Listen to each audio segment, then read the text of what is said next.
There's a big bar, yellow bar.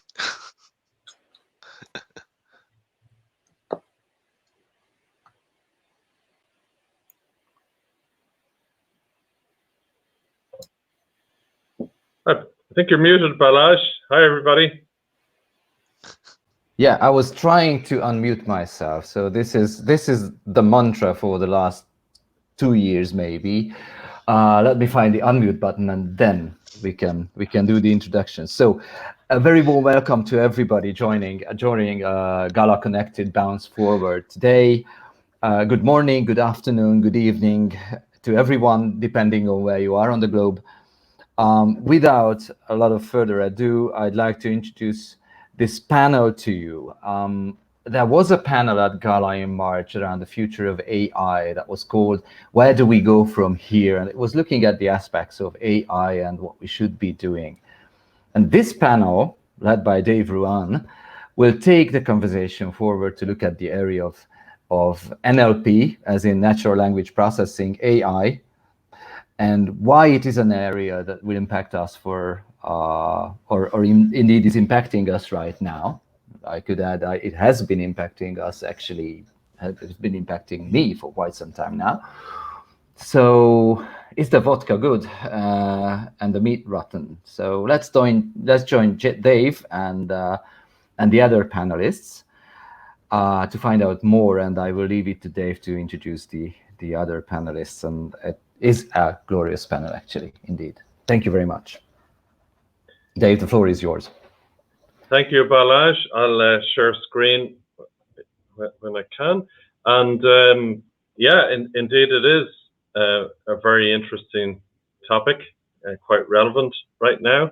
And we're happy to do a continuation, if you like, of a discussion that we had before. But perhaps for some people it won't be continuation, it'll be absolutely brand new. So hopefully you can see the slide, just to ask for confirmation. Great, thank you very much. So, you know, the story goes that the spirit is weak or willing and the flesh is weak. This was reputedly back translated from Russian by an early machine translation engine into "the vodka's good but the meat is rotten." So the story goes, right? Last time we were here in March this year, we spoke about how smart AI can interpret what we like visually, you know, so package in our viewing experience accordingly if we're looking at something. This is quite a subtle but very strong behind the scene technology, right? Which is almost trying to think, what do we want to see, and then putting it up in front of us. This is a great example for that Julio Leal came up with in the last panel we did here on a similar topic. You know, what's your favorite version of Stranger Things? You know, what mood are you in? And what would get you to click to watch the series? Why are we suddenly talking about NLP AI? Just a quick bit of backdrop for anyone who missed it. Did you see the excitement at Google at the end of 2020, early this year? You know, some of the leadership of the Google AI ethics team got fired as one of the leaders there. Timnit Gebru co-wrote a paper highlighting the risks of large language models. Paper was called "On the Dangers of Stochastic Parrots." Anyway, look, this led to, this is key to Google's business, this type of technology. And she was asked to withdraw her name from the paper by her company. She didn't, she got fired. Whole thing aired out on Twitter. The laundry was washed out there. And even members of Congress were getting involved in this one. So that's why we're talking about NLP AI, because everybody has now heard about it, right? And I think one of our panelists said before that even her mother was speaking about it, which tells you how far it's come. So we should be talking about it.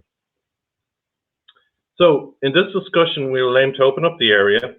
We're going to cover a number of topics here, but feel free to use the chat and the question tool to bring us down an avenue that you'd like to find out more about. We hope you get some good learning, but this is also with you to ask us those questions, and please raise them in the chat. Our panel today comes from a wide range of disciplines covering AI. Rafał Jaworski is head of AI at XDM International. Peng Wang has a background in academia and also works at the Locke Institute on AI topics.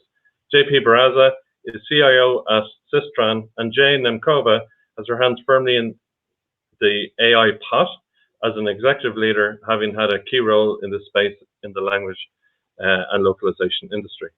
Welcome, panelists. Thank you. You know, approaches and outcomes of NLP can be a bit unpredictable and surprising. Let's take that approach, shall we? And just jump in. So let's try and jump into the middle a bit. What should people be doing or thinking about now with regard to NLP AI? Jane? So, yeah, hi, everybody. You know, this is sort of the segue, and leading into this is relevant in kind of a number of respects. You know, natural language is obviously important as people are building, you know, new types of AI that connect with all of these things. But really, human-machine interaction is now kind of in an unprecedented form, and therefore the relevancy of NLP is kind of top of mind of any tech company, any kind of company that's actually using AI, which is pretty much going to be everybody in the future. But it also is relevant to particularly the language industry, because the way in which you know, analyze language in NLP is going to be relevant to the same, you know, skills and perspective that a linguist would have. And that creates sort of a new confrontation from a professional level in many directions, whether you're a linguist or somebody who manages some area of language. But it also is an opportunity for growth and development and playing a key role in the NLP conversation, because it's very important and intrinsic to all the intelligence systems that are being created now. Excellent. We'll hear more about that, I'm sure, and growth and opportunity. We like hearing those words, but let's see how tangible that is, right? Rafał, what should people be doing or thinking about now with regard to NLP?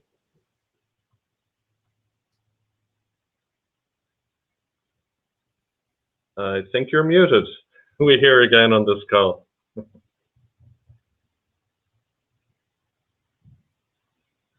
Yeah, we can't hear Rafał, so let's allow him a little bit of time to get that solved. And Peng, from your perspective, what should people be thinking or doing? I think it's your title has already suggested something, and the vodka is good and the meat is rotten. What does that show? It shows that AI cannot do anything. AI can do things, but it cannot do anything. That's where people comes in. And so I would like to emphasize on the data point, because my background is on corpus linguistics. And so we have come to an age that humans and machines share the data. So it's like cat tools, and we basically the data helps to assist humans to translate, but machine translation, and it's a different story. So we have different data format, and so it does not make sense perhaps for humans, but it makes perfect sense for machines. So how do we maximize the value of data, and how do we maximize the value of human beings? And that's something everyone is relevant to every one of us. So data, data challenge, but it could be foggy data. I was going to say fuzzy, but that means something completely different, isn't it? So it could be foggy. And we'll check back with Rafał. I'm not sure if he's there. Otherwise, JP will bring you in. Yeah. What about now? Yeah. Yep. Yes. Thanks. Okay. Good. Well, I was about to say, because it truly is a great time to start working with NLP, because NLP technology has matured to the point that it is now safe to say that it comes in boxes, actually. So what you're looking for are ready-to-use solutions that come in boxes. All you have to do is to download them, unpack them, and just use them. And I'm talking about very complex things like voice recognition or voice or speech synthesis. I'm talking about language analysis. I'm talking about translation analysis. This all has now ready to use solutions, and you only need a little bit of technical knowledge to start doing modern NLP AI. So the maturity of this technology has become more consumable, so consumers can unpack the box and use it. Who had a device with a camera, GPS, and text messaging 20 years ago? We probably had separate devices, right? Exactly. Yes. And now it's Christmas. Really, the boxes are coming, right? It's Christmas, right? And just be sure you're using the right apps on that box, right? That's right. Yes. Good stuff. And JP, what's your view on this? Yeah, I think the bottom line is that it's evident to everybody that AI is relevant now. Now it's but it's a big buzz and people trying to fit it in everything, and it's a better view to see where should it fit, where should we use it versus let's just put it everywhere.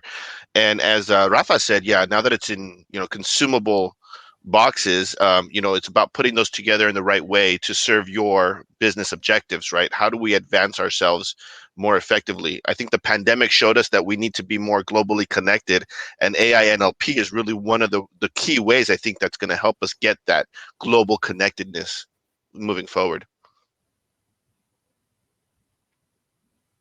So global connectedness, data, boxes, easy to open boxes near Christmas time. Thanks, Rafael, for that. So is that? Are there other reasons why there's a lot of relevance and focus on this right now, Pong? I think so. We should focus on what we are able to do, and like I mentioned, AI can do something, but it cannot also do a lot of things. So basically, typically anything that a typical person can do, for example, within 1 second, most probably that task can be automated by AI. And so we need to think about how to use the AI. And I think what's relevant to every one of us is not just for engineers, it's how you use it, how you customize it, how you give meanings to AI, and how do you give meanings to the tools. So that's very important. And that should be the focus that every one of us should work on. It's relevant to every one of us. Great. Anyone else got other points on the relevancy of this? Have we made the case enough?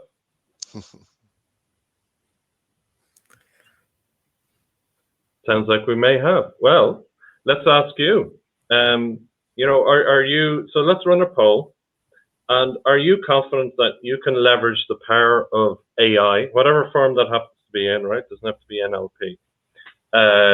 It could be neural machine translation or some other use case of AI technology. So please join us and vote in the poll. So you have options there. You know your plan. You're on it. Maybe you're still not sure of the overall impact, so you're playing a waiting game. You're willing to upskill, compensate, and grow, whatever is needed. And we give you a get out of jail clause. AI power, huh? So please vote and let us know what you think.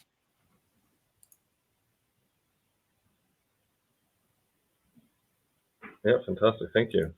Wow. So everyone's ready to upskill so far. There's no one pressing the hub button. Well done. Thank you very much. So, panelists, what do you think? Is upskill? Is that what you're seeing out there? Are people willing? Are they moving forward on that, or is it more willingness and let's see what happens? Thank you, everyone, for voting. Well, in fact, from my point of view, I can truly say that I see the openness of different environments for leveraging AI. Because what I do is I teach at a computer science faculty where I'm at right now, by the way. Yes, I'm just not teaching classes right now.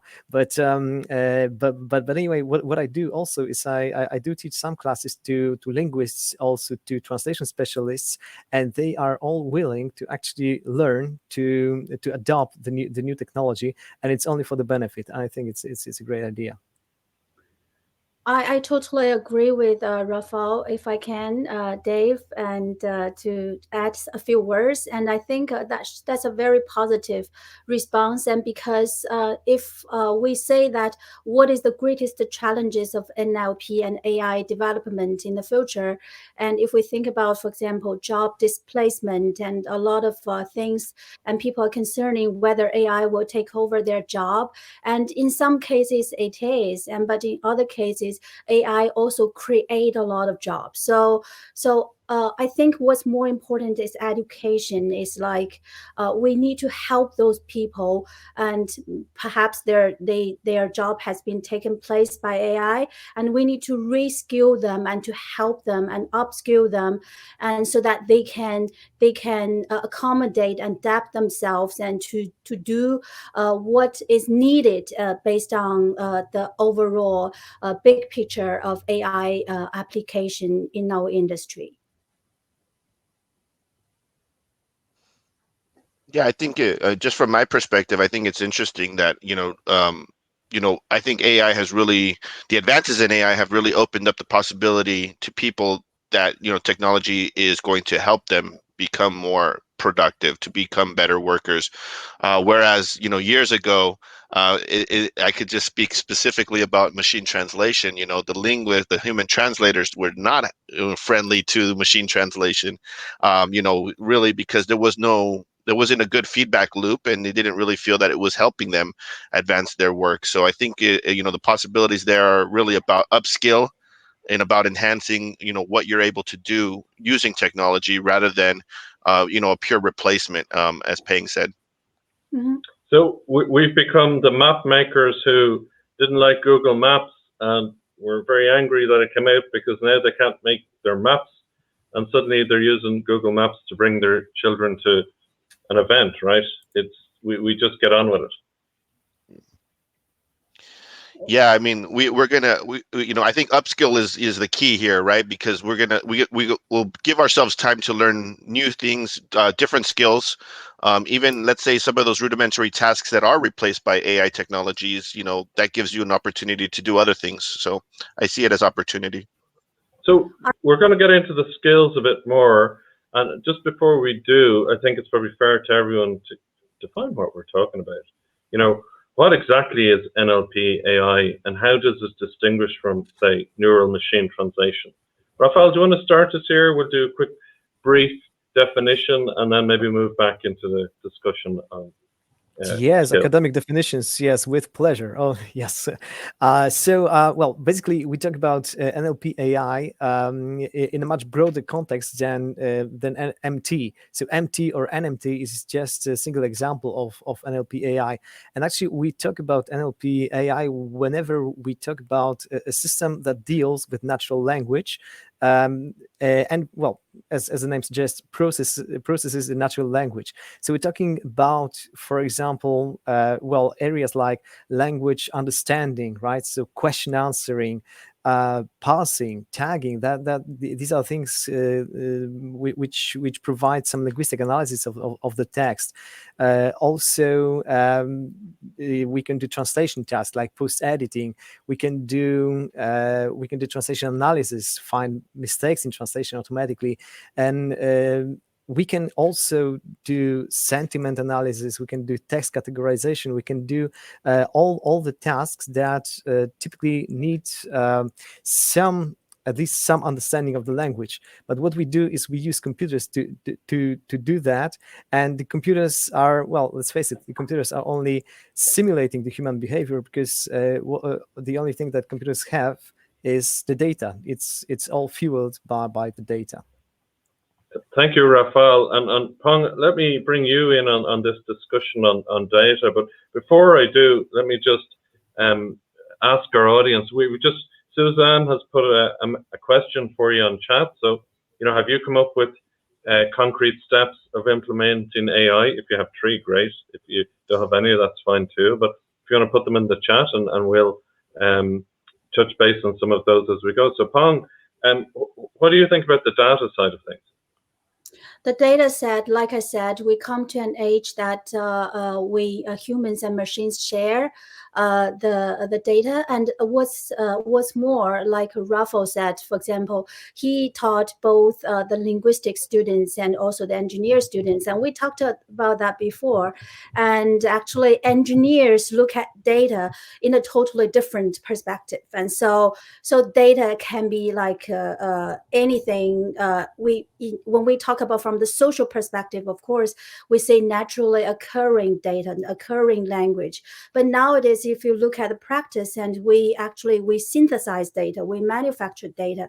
So there's an evolvement of NLP concept, but the purpose is always the same, because the reason why we use the technologies, we use the tools, is not because we want to analyze the synthesized data, but because we want to tackle the problem of natural language. And so I think it's basically we need to perceive the data from both the engineer perspective and from the social perspective when we talk about ethics, when we talk about data fairness, whether it is responsible. Like the example you mentioned, the Google fired the lead for the ethics. So I think it's basically we need to perceive the same thing, the data, from the human side and from the machine side, from the engineer side and from the social perspective. Very interesting. And, from your perspective, Jane, are there any other concerns with that, or would you define NLP any differently?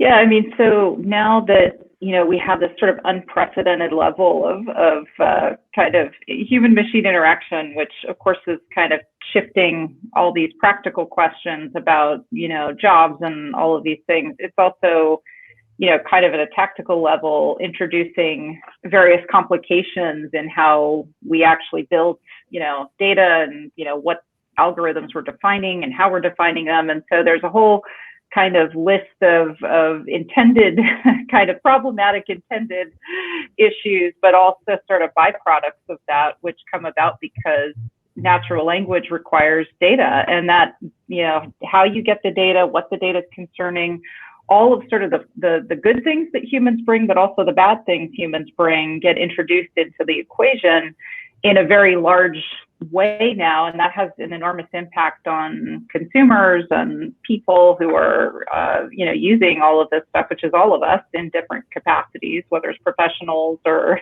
citizens in a country or consumers of products.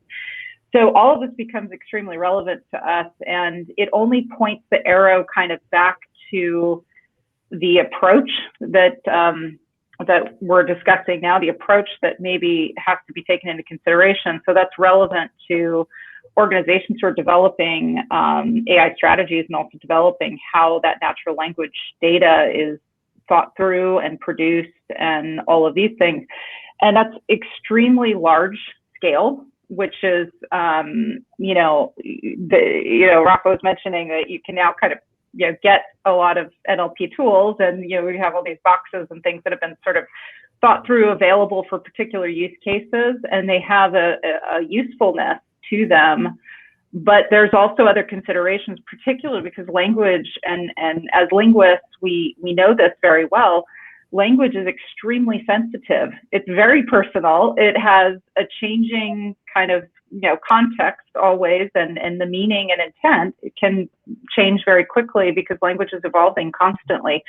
So AI and sort of the way in which we're approaching NLP, always needs to sort of take that into consideration. So humans will always be needed in making that influence appropriate, and it's going to only become more pertinent as AI develops. So, from the perspective that, the AI itself, has to be thought through properly from an engineering perspective, from a human perspective, so does the data, and the data that fuels it, and the, kind of import that has, both good and bad. But as linguists, we have a special skill set already that can be applied to help specifically the NLP side of AI. Interesting. And yeah, we'd like to hear more on that. How can a linguist do that? You know, how can they apply their skills? But before we do that, JP, you know, let's talk about where NMT fits in a little bit and how that journey has moved through that as a use case or a part of the umbrella of NLP AI. And there's a slide you want to share as well, right? Yeah, I think it's relevant to show the slide in terms of the evolution, let's say. And Dave, were you going to share it? Yes. So, you know, of course, you know, machine translation was, you know, the technology that was going to be solved within a few years, according to the researchers in the 50s. You know, Systran started working on rules-based machine translation in the 1960s. And it was all linguistic based in the early years, and that was really the de facto technology up until you know, the early 2000s. Really, you know, linguistically coding languages, very hard to do. You have knowledge of the language, but you know, you don't really progress much. And if you go to the next phase there, Dave, you know, phrase-based machine translation, statistical machine translation really helped advance the quality of machine translation, but then you were just giving it data, right? So it was all about data. So here's a bunch of data, learn something statistically from the data. So there wasn't really any language knowledge. It was statistical phrase tables. You know, you could have very concrete, you know, results. You knew you could trace it back to the data, but you know, didn't know about the language.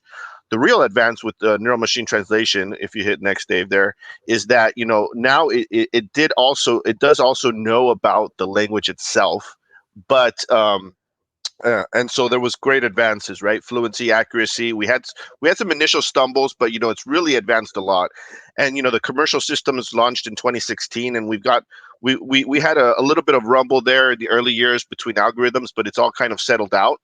Neural machine translation, as it stands, is just getting, you know, better, and it's more about the data, as Peng has said, as Jane and Rafa and others have said. You know, the data, the quality of the data is really the most important thing. And now, you know, that advance made it more, I think, palpable and acceptable to people at large, which is why it's become more, you know, broadly known, and you know, it's acceptable to use neural machine translation in a number of applications, whereas before it wasn't. The next big thing, you know, that's coming, and I mentioned this when we were discussing, Dave, is, you know, contextual based NMT has been worked on for a few years. They still haven't gotten it to the polish that's needed for production level, but it's coming soon. And this is really about taking machine translation away from just the sentence and actually looking at the paragraph or the document level. So actually having the context around those sentences that it's translating to give it a better translation. So, you know, all machine translation is worked at the sentence level, but think about all the tools as well, right? So translation memory tools, CAT tools, everything works at the sentence level, the segment level. So once we introduce a more contextual based machine translation, that's going to retool, you know, gonna have to retool things as well. And really the next leap forward, if you hit that last next button there, the next great big leap forward is going to be what's known as cumulative NMT. This is actually bringing together lots of different models for on tasks. So things, they're really large language models on different domains for real-time tasks, like let's say real-time language translation. So this will be the next leap forward, where you've got these really large numbers of models that you can pull together in real time to actually give you the best translation for real-time conversations. But yeah, I mean, the evolution, as you can see, we've really ramped up, because we had many decades where, you know, the de facto was happening, and in the last few years we've really ramped up, you know, thanks to deep learning, thanks to the AI technologies and what we're able to do. And as Rafa said, we're able to pull in different boxes as well, right? So around this is all of the edges, you know, the things that make, you know, a translator more productive, being able to piece things together so that you can actually augment your work. Thank you, JP. So that's a very nice visual for the evolution. From your perspective, I think it's probably fair to say that indicative of the industry as well, right? And Yes. interesting to note just what you were talking about, that contextually aware. To me, it sounds like we went from, book, chapter, topic, then to sentence level. We're going back up with MT, so some kind of a concertina effect there. And it sounds like from what you're talking about is neural machine translation technology enhancements have been done and dusted by and large, right? And now it's how do you get onto the edges of NMT to make it better, as you had mentioned actually in the previous conversation. Yeah, no, absolutely. And actually going back to what Peng and Jane and others were talking about, actually about the data, right? So in technology, we're very, it's very innovation focused, disruptive focused. So we do a lot of things to get things going forward. And now you're trying to retrofit ethics, AI ethics into things and conversations about data, I thought that was a good point there. One of the AI ethics employees that was mentioned this in that what are the ethics of data ownership if you're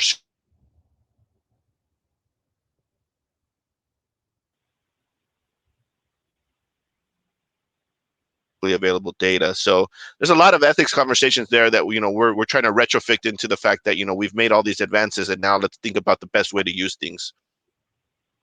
Thank you, JP. So machine translation has been connecting humans and machines.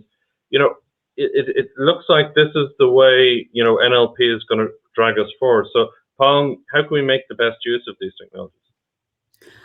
So first of all, the development of technology is a good thing for humans, I should say, because when we make a tool reach a level of accuracy, like JP said, and from the rule-based and to statistical machine translation to neural machine translation, even for the context awareness machine translation engine, when it reaches a certain level of accuracy, it can be extremely useful for humans. So we should first of all know that these tools are useful for us, but on the other hand, and these tools, like I said, they cannot do everything. And there were a lot of things we talked about, ethics, and like JP mentioned, but actually on the other hand, so some ethical issues actually does not come from machine, but come from humans. It come from people who actually collect the data, who actually feed the data to the machine. So I think so there are a lot of humans can do, and we should, like, for example, one way is we should think about the whole localization process and not just the machine translation, the language conversion part. We need to think out before, how do we prepare the best input? So how do we pre-edit the input so that we can make better use of machine translation? And after that, how do we examine, how do we look back at the machine translation result and think of from different perspective, from human beings, from social perspective, like whether it is fair and whether there are some catastrophic errors, and how do you manage the risk or something like that. So there are a lot of things human can do, and I think what's most important from the start, and we need to upskill those people and let them know the basic principles so that they know what the tools can provide and what they can get, and so that they know where they can add values to them based on their specific business purposes and their goals. Thank you, Pong. And both yourself, Jane, and Rafael, you've had involvement with universities or academia as well in various degrees. And, it's two questions here. And Jane, just ask you to join us on this. Are the syllabi of now reacting to that? And how can linguists and people listening into us here from the localization industry, what skills, we've mentioned upskill, what can they do? What are some tangible things that they should be looking at? What skills should they be looking to enhance? What opportunities should they be going after? A couple of questions there, but let you start. Yes. If I may, I would say some basic skills: natural language processing, and how do you annotate the data, and how do you do the level of analysis. So we know NLP, one important part of NLP, we use machine, like JP has already mentioned, the sentence level and the document level, the paragraph level. So humans also need to add value to that, because sometimes, like I said, AI cannot do everything. And when it is too complex, and when it needs coordination of humans' mind, and so it makes us it takes a lot more time and effort for us to train a machine than to let people to do such kind of tasks. And so I think we need to first know what machine can provide, and then we will let humans to add values to that. Like I said, annotate the data and the error types, and how do you annotate the data in terms of how to recycle the content, for example, and how do you recycle your research findings. And also we know, like, regular expressions, that's one important aspect or basic aspect of NLP. And we also use discourse analysis tools and to see the context. So like I said, human beings, if I ask you to read a 100-page document within an hour, it's impossible. But if we use tools like corpus linguistic tools, and we can use the tools to extract the most relevant information, that's the first layer of extraction, and then we use humans to work on that. So like I said, this type of tools are definitely, they are not intended to replace humans' work. They intend to help humans make it easier for humans to do their tasks. So so these type of... So the mapping app gets me to the base of the mountain, but I need to figure out the route to go up, because it's probably a route nobody has taken that often. So Jane Nemkova, let's talk about the kind of roles, the skills. What are some of the use cases for roles that exist that maybe people with linguistic knowledge and skills aren't aware that they exist right now? Yeah, I mean, so part of my own transition, let's say, from being somebody in the localization world who was a linguist many years ago, and started out sort of in a traditional path for a lot of the localization industry. I always enjoyed technology and how that was working and how it was being leveraged. But what I did see 7 or 8 years ago, and that's why I created a division in a language company and grew it so rapidly, was I saw the very sharp turn that was going to be happening because of AI, and that obviously has a huge impact on the entire technology world, but it's also having an impact in all these other ways. Linguists in particular are they have a unique kind of evolution in all of this, because they also, machine translation, as JP was mentioning, was one of the first instances of AI, and therefore, what conceptually could be done in the translation task itself became, a focal point, and also linguists were keenly sensitive to it. I don't know if you could sort of classify everybody the same way on that, but at the same time, that's now having an impact on the particularity of localization and the translation job, because part of the effort is being reduced. It's helping be more efficient as a translator. But then people are asking themselves the question, well, what am I do next? And so what I saw about 7 or 8 years ago was a sort of shift that was going to be happening that would require more jobs of varying types, very high skilled people in certain areas, particularly in language, as well as sort of bilingual data that would be needed, that could be generated by lots of people, and what would be important in that data criteria, and how you define it and collect it, and perform the tasks that are needed at various ways in which to build the intelligent systems that were driving all of that effort. That was going to be so broad that you could create almost an infinite number of types of jobs and things like that. So essentially, there's a huge shift that's happening in the whole technology world that has an opportunity for translation companies. And that's something I focused on building, specifically tasks, jobs, and, groups of people, let's say, including, high skilled workers down to people who were just sort of doing tasks because they had time and energy and the particular criteria to do it. And so I turned that into an incredibly successful and large, business. And I think for translation companies, they're probably going to be realizing that there's a shift in the demand, there's a shift in the effort involved, there's a whole way in which that's going to be impacted that now creates an opportunity to ask themselves, well, what are the things that we can apply linguistic knowledge to? So, part of what I have done in my own, let's say, teaching to language students is to lay out some of the jobs and areas that you could pursue. Now, part of that is sort of on a more philosophical level, asking the question, what is the value of humans after AI automates some, number of jobs that are currently, sort of happening? And those may still be around in a more traditional sense, but they're obviously going to be impacted if they're working with technology or using AI in some fashion. So, the jobs can range, in a way it's upskilling, but in another sense, it's really asking the question of what's the value that you want to bring. And I think AI is actually, in a way, inadvertently pressing everybody to ask themselves, what is knowledge?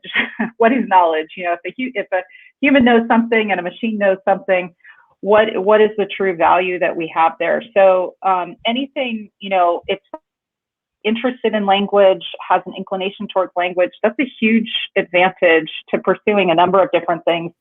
It could be in engineering or something that kind of relies more heavily on doing a particular kind of work within technology, but it could also be, furthering your own language knowledge, pursuing degrees in linguistics. One of the most important jobs right now is computational linguistics, and working in a variety of ways that help analyze, utilize, leverage, apply, universal language knowledge. And I think, you can kind of go on down to everything, including translators, are still going to be needed. But there's many things in between that can be done, and many ways in which, if you have inclinations towards, accounting or law or, any of these other sort of adjacencies, you can create a talent stack. You could create more talents that the language knowledge actually enhances. Wow. And I think, this is something that, when someone says that, it's probably easy for us to say, yeah, right, I'm a linguist or I'm an engineer and that's it. But what you're saying is that those opportunities are out there, a little bit of homework and maybe identifying what skills you need to look it up, upgrading or just updating to some degree, or just using as they are right now. Let's just change slightly, and Rafael, I'll just ask you to talk about that adoption idea, right? So challenges with adopting NLP AI, and really what does that mean, because it can get complex real quick, right? Yes, that's true, because every time when you adopt a new technique like AI NLP technique, that's a huge leap forward. And I was thinking about a simple analogy to make it more visual. Let's think about a carpenter who produces, who makes chairs, and he makes the same chair, the same kind of model for 20 years, say, and suddenly technology advances and there is a machine that creates this exact chair at the push of a button, and the carpenter buys the machine and just keeps pushing the button, and the chairs come out. Does he stop there? No, I would say that now his work should change. Actually, his work can now shift from building the chair to designing or tuning the machine to make slightly different chairs, right, in different shapes and colors to fit some other needs, and maybe to make some other pieces of furniture too, right? So our carpenter no longer sands the wood, bangs the hammer, and saws the wood, but now his expertise in wood processing and his knowledge is needed for something else. And Actually, this is the exact same thing that we now have with NLP AI mechanisms. Whenever new technology comes, let's say new technology in NLP AI, such as the interlanguage vector space, is the one that that figures out probabilities of one word being translation of another. If you could, Dave, show that on the slide. I think you have a slide for it. Yeah. This is your tool. This is your chair building machine right there. This is a tool that provides you with calculation of probabilities of certain words in one language being translation of certain words in another language. And what you can do is you can query any pair of words and you get the probability. Whereas 0.8 probability is very high probability, and 0.6 is a little bit less, but still can be considered translation. So now the role of linguist is to provide expertise and figure out a way of incorporating these mechanisms into workflow. I don't mean technically. I mean by providing an exact pieces of the translation process, right, to pinpoint these places where this comes in handy. All you need to do is to be aware of the technology that surrounds you, and with the help of linguists and engineers working together, you can do magic, really. Mm. Yeah.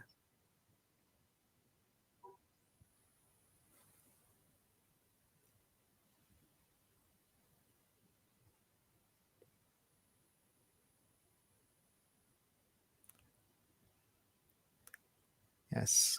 I hope it's only a temporary problem. Mm. Yes, we lost Dave. I thought it was my internet connection because I had a little bit of a spotty internet connection as well. But yeah, just sort of to go along with what Rafa was saying, and from my perspective, you know, one thing that I noticed is that as technology companies, as technology, the vendor side of it, we really focused on the technology and not necessarily on what's the most efficient way for the people to use it, the people that actually we want to use it. So I think we're really now we started to focus more on the user experience, and I think in general that's where we have to go next, is the interaction between how the human's going to use the technology and how we design the technology, not necessarily just thinking of the engineering side of it, but okay, how is it going to make me a better translator? Let's talk to the translators. What is working for you? What's not working for you? I know we've designed a lot of paradigms around computer assisted translation tools, right? Maybe we have to disrupt some of those paradigms as well, and some of that's been happening, but maybe there's more to disrupt there, and to get the human more in the loop in the middle of it, so that the technology is really augmenting their work and not just being sort of something they have to work into their process, which I feel a lot of times is the way that we present it, right? Like, okay, here's a new technology, now use it. And then the humans are kind of like, well, okay, how do I use this well? This is going to make me rethink everything. So that's my perspective as well. I think there's a lot of good overlap that we can do, but we have to work towards it, like, consciously. Sorry, I'm dropping in, and I'm really sorry that we lost Dave. We are He's getting coming him back back. here. He's coming back here because he said he would be asking a last question, but we also need to move into questions and answers time, and for that we will be showing a graphic. But before that, I will let you ask this last question, Dave, that you mentioned in the. I think we can go straight into questions, and Okay. we can then come back to that. Thank you. Let's show the graphic then that was mentioned, and then let's take questions from the audience.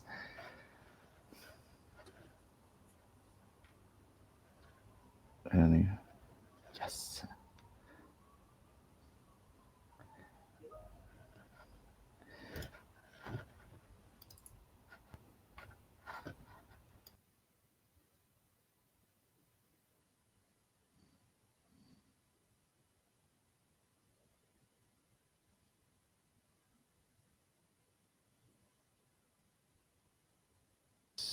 So I'm not sure if everybody is seeing the questions.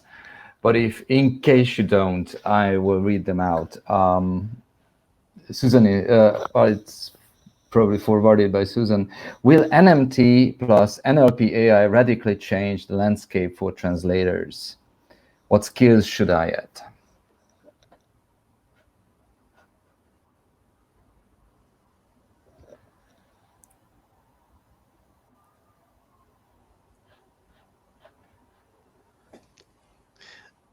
I think it's the question on everyone's mind all the time, right?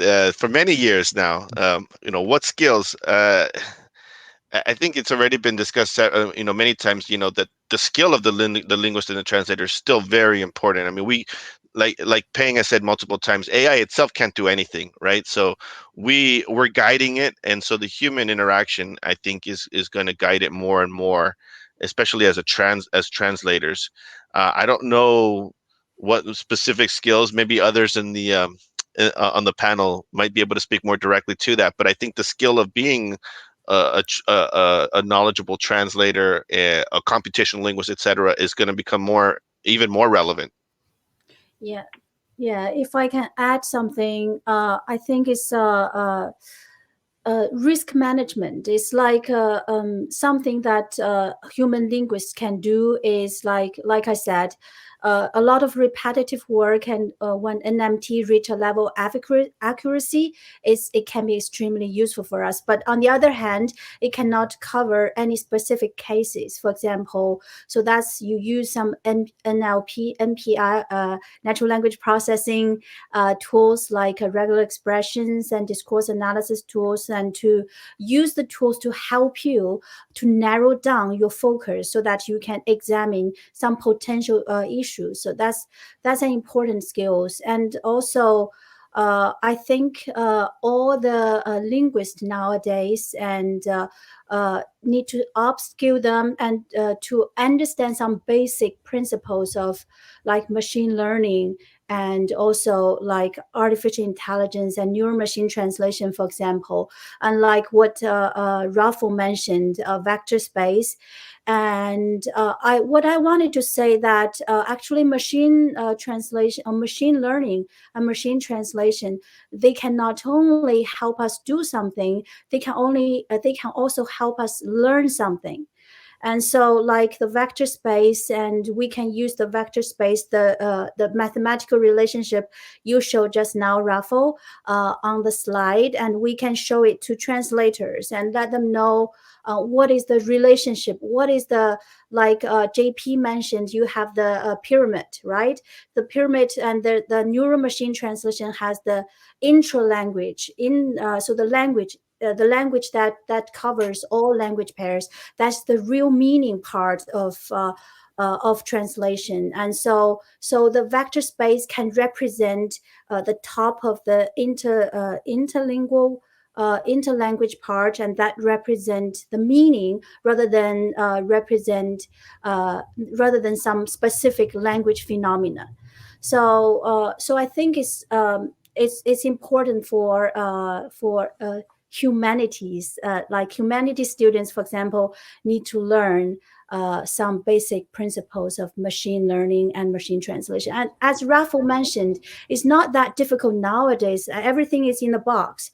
And so the engineers has already put them in the box. And what we need to know is what their usage is, and how to connect them between humans and the engineer part. So that's something I think is important for you to learn in the future. Thank you. We have another question in the meantime from Rolf. What data do we need to collect today to enable better AI tomorrow? Do CAT tools or translation management systems allow to collect necessary metadata for training? Okay, I think I can answer that. Good news is that the modern CAT tools typically do collect the single most important resource for translation, which is the translation memory, not to be confused with a parallel corpus, because a corpus which is downloaded from the internet, which comes from compilation of different sources and then is aligned is not the same as a true translation memory. So a translation memory is the single most important thing. Other than that, what should be collected and what is also really useful is the information about corrections that translators do at the post-editing stage. Because what we are thinking about right now inside NLP AI, I'll just tell that to you, is that we are thinking about automating the post-editing in a way, right? So we are thinking about it for some time now, and what we need is the actual data for post-editing. And also terminologists, so specialized translators often work with terminology databases, and a terminology database is another very, very important database. Am I missing something? Because I've run out of the ideas. Well, what I would say is collect everything you can, because you don't know what we're going to be able to use in the future, right? Yeah. Now, you have to respect, in terms of data governance, respect, removing PII, making it, GDPR, CAA, et cetera, compatible. So remove any of that so that you can use it in the future without having to think about, do we need to go and look and clean our data? But I'd say that there's so many things that we probably will be able to do with data that we don't even know yet. And in just going along with what Rafa said, I think one of the things that we miss in a lot of the tools that would be useful is actually capturing, and I don't know, some of the tools may already have this or have this in process, capturing what's being edited, like the process of editing. For a translator perspective, so not just the edit distance, etc., but like what did they move, what did they delete, what did they rewrite? If we can capture that data, of course, that would really help train future machine learning systems that, okay, this is what was being edited. Let's look at why it was being edited. Let's learn how to edit in that style. I think that would be, in terms of the translation task, that would be great. But in terms of data capture, yeah, I'd say, capture everything that you can reasonably store. I know it's a lot of data, but capture everything, and then we will know, future researchers will know what to do with it. That's right. Let's capture keystrokes, right? Yeah. Why not, right? Because who knows? And if I can add a few words, and from the research perspective, not from the tool development perspective, and I think that some data are extremely useful for humans, and some data are extremely useful for machines. And terminology is one example. And it's like, I think terminology is very useful for humans when they try to do like the quality check or something. And so I think there will be a difference in how you manage your data, and what you should know at the beginning, and you collect the data for what. So it's like you collect the data, for example, to help the translators to verify the quality, for example, or you collect the data to feed it to machines. So if you have that in mind, and the way you collect it and what type of format you do will be different.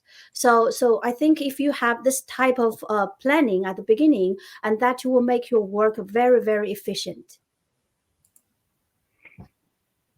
Yeah, if I can just add one last thought there, I think, for language data, there's, the kind of conventional ways that we're sort of used to dealing with, translation management systems and different types of tools that are used specifically for translators.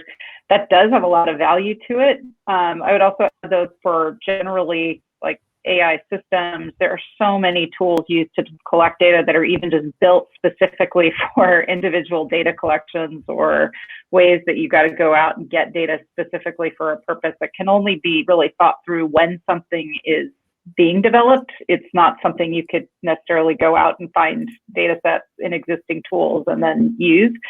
So there's a certain mental flexibility to keep in mind, I think, when thinking about tools and how you do that and how you approach it. And as JP was mentioning, there's actually a lot of practical implications involved legally, employment-wise, like all kinds of things that when those tools are being utilized have to be kind of thought through. But in a general sense, there are many, many tools being created every day to specifically achieve the data strategy in mind to build the intelligent systems. It's a state of flux, isn't it, Jane? And if I can just jump in and maybe just ask the panelists for, what's next? Give us your one word, one sentence answer. What are we going to see next? JP?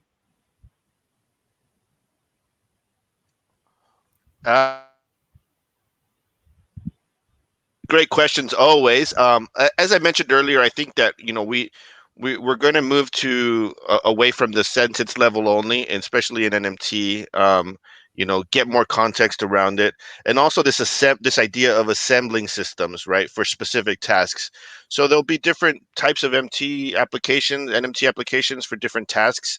So if you're looking at doing real time, translation in a real-time speech translation, you're going to have a specific set of models for that are different from your models for your full localization human in the loop workflow, that are different from your chat bots.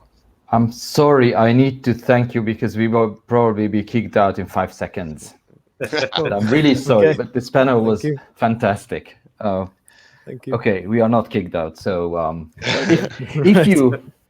but we need to enforce the time. So yeah, a lot of data, a lot of info. Keep your spirit willing, and if not, make sure the vodka's at least good, right? That's what we're saying. And Polish. Yeah. Right, Rafa? I recommend. Yeah. Yes. Thanks, everyone. Thank you all. Thank you. Thank you. Thank you very much. Thank you. It Thanks, was really everybody. great. Yeah.